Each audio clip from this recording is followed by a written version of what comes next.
अभी आप सुन रहे हैं मैथिली फिल्म्स के शानदार प्रस्तुति। के सहरा उसके घर में जाऊंगा, सच कहता हूँ। Music director Sunil Madhubaniya. जोरू उसे बनाऊंगा।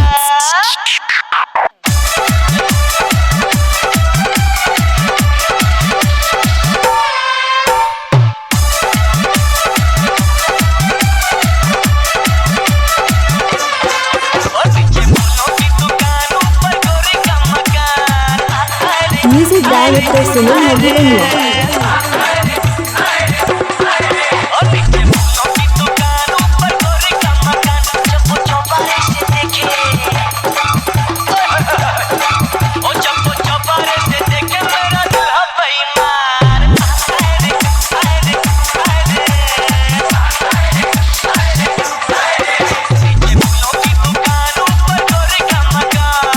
अभी आप सुन रहे हैं मैथिली फिल्म्स के शानदार प्रस्तुति।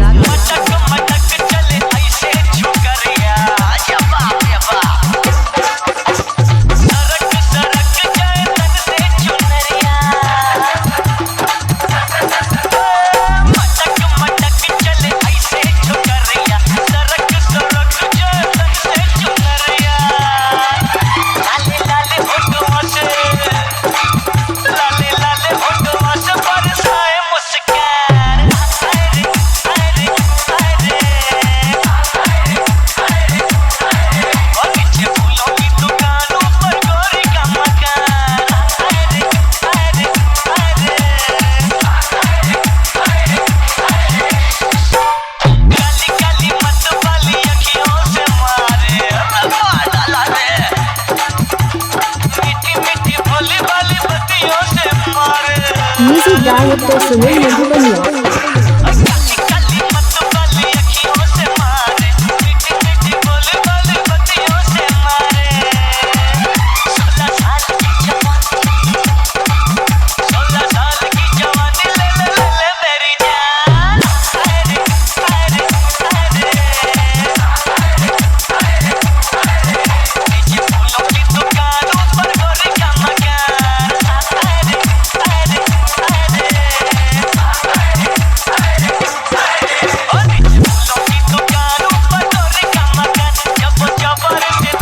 Music by Sunil Madhubania.